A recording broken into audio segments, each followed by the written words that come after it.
Conformismo. Menuda palabra más malsonante.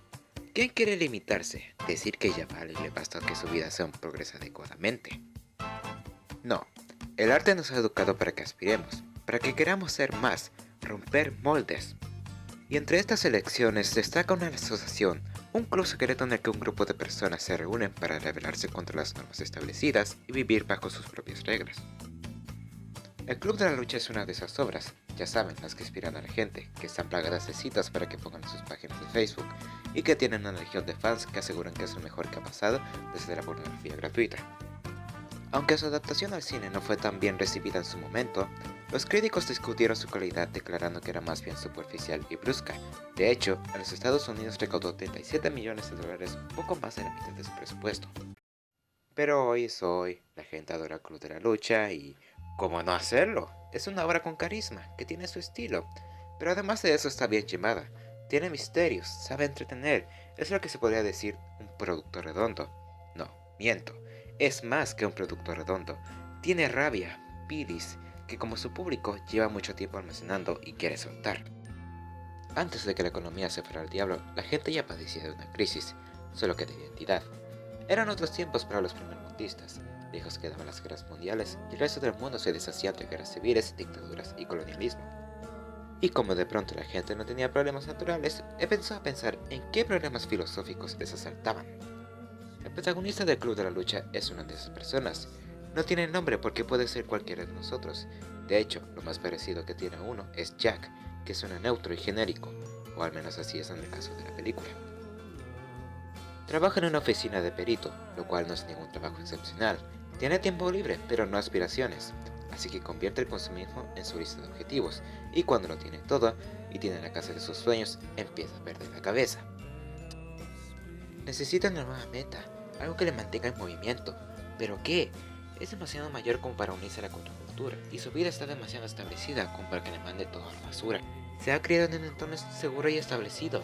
Los años 50 o los felices años 20 vinieron tras tiempos de crisis. Había que reconstruir la sociedad, demostrar su fuerza, pero ahora, ¿qué? Al único que se enfrenta Jack y junto a él, el público, es al final del siglo XX y del segundo milenio. Los 90 fueron el final de una era a muchos niveles. Internet se popularizó para cambiar las reglas de la comunicación y la información para siempre.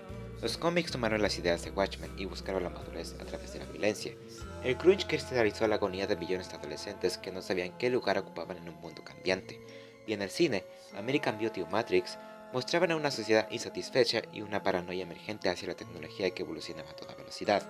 El Club de la Lucha es un reflejo de todos esos miedos, esa desesperación y ese vacío, su atmósfera sombría y sucia, sus personajes miserables. Pero bueno, creo que ya me estoy alargando demasiado con esta introducción. Vamos al punto del video, que es comparar el libro con su adaptación en el cine.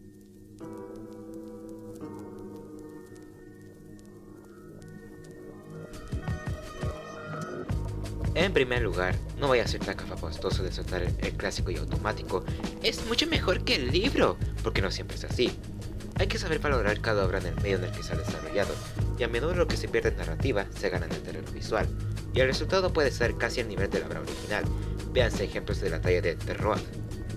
También es cierto que hay ejemplos lamentables de adaptaciones, como El Capitán de la Triste, que no era una película como tal sino un trailer larguísimo. Pero incluso hay casos en que ocurre lo contrario. Da una idea de que parte de una premisa interesante o original no nos aporta gran cosa, que se hace una obra que realmente merece la pena. También es cierto que hay ejemplos lamentables de adaptaciones, como El Capitán de la Triste, que no era una película como tal sino un trailer larguísimo. Pero incluso hay casos en que ocurre lo contrario. Da una idea de que parte de una premisa interesante o original no nos aporta gran cosa, que se hace una obra que realmente merece la pena. Mencionaré en ese sentido, aunque he oído a gente diciendo lo contrario, y me parece que no saben por qué hablan, Minority Report. Para quien no la haya leído, la obra original es un relato corto que se vendría en unas pocas páginas y que se resuelve con unas cuantas paradojas temporales. La premisa es buena, pero la película gana con muchas tramas y vistosidad. No hablo únicamente de efectos especiales, sino del diálogo y desarrollo de la historia. Dejando aparte el tema, me quedo solo con la idea principal, que es: no todas las adaptaciones cinematográficas de novelas son una cosa que muchos les gusta decir con bastante orgullo. El Club de la Lucha me parece una gran película, que a pesar de prescindir necesariamente de ciertos fragmentos elementos presentes en la obra, muestra una gran habilidad a la hora de que nos demos cuenta de que la gran revelación de la historia, que Tyler Durden no existe, es una personalidad alternativa del protagonista. Paso a enumerar ciertas diferencias y similitudes entre la novela y la película. No necesariamente todas son la peor en la película, aunque sí una en la que haré bastante hincapié porque afecta bastante a la historia.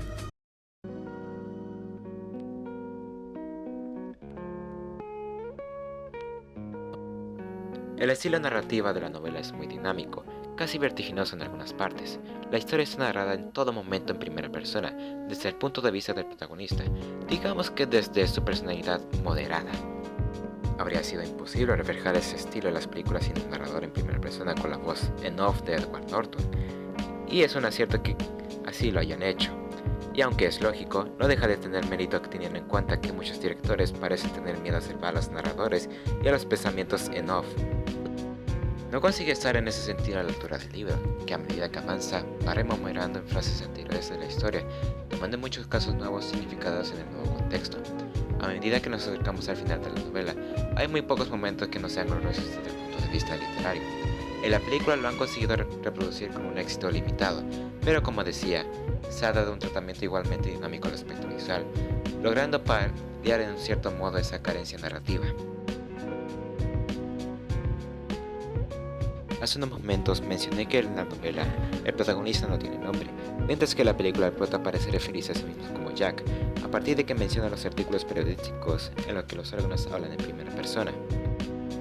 De hecho, en algunas sinopsis mencionan al protagonista como Jack, pero en ningún momento dice su nombre.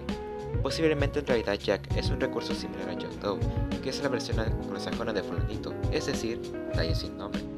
En el libro no se menciona en ningún momento su nombre, solo el Tyler Durden. En algún momento de la lectura pensé que incluso era posible que Tyler fuese su verdadero nombre, solo que él no puede asimilarlo como propio y solo le atribuye su lado más radical. Es como negocio como surgen los paralelismos una y otra vez. En ese sentido, me recuerda también a The Road, obra en la que ningún personaje tiene nombre. De hecho, se dice el nombre de uno de ellos, pero solo para aclarar al poco rato que es un nombre inventado, porque no quiere dar el verdadero.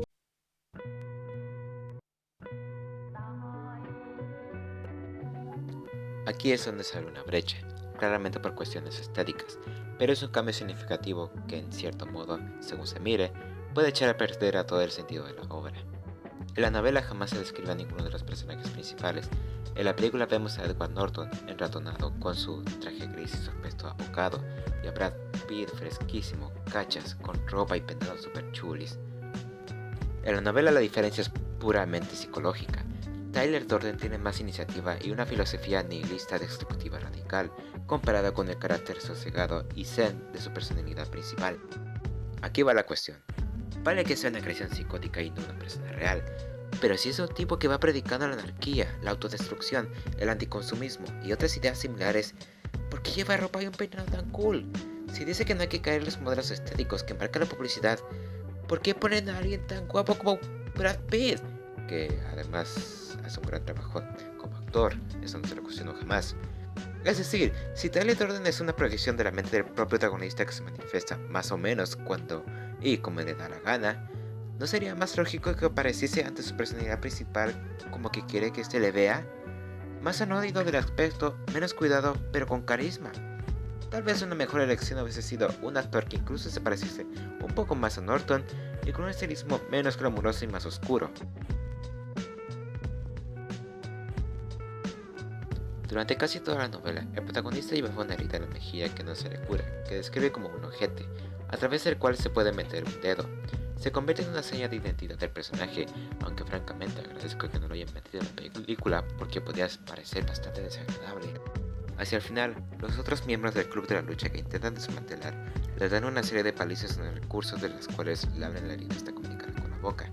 En la escena final, cuando se dispara a sí mismo para acabar con Tyler, la bala que salió de su pistola le raja la otra mejilla dejándole una sonrisa desigual de oreja a oreja, como si de una calabaza de Halloween se tratase. Incluso antes de esta similitud física, ya estaba encontrando parecidos entre el Joker del Caballero Oscuro. Me pregunto si Christopher Nolan le echaría un ojillo a esta novela antes de crear el Joker, porque el Joker del Caballero Oscuro, por descripción física, podría ser perfectamente el protagonista del club de la lucha, que hubiese perdido totalmente el control y se hubiese convertido finalmente en Tyler Durden. No parece darle importancia que le golpeen, de hecho reacciona riéndose, No actúa movido por impulsos materialistas, ni siquiera por poder o manipulación como los villanos. Lo único que quiere es acabar con cualquier tipo de organización, con el mundo tal como es. Tiene la capacidad de traer a su lado a gente enajenada y violenta. ¿Casualidad? Yo diría que no.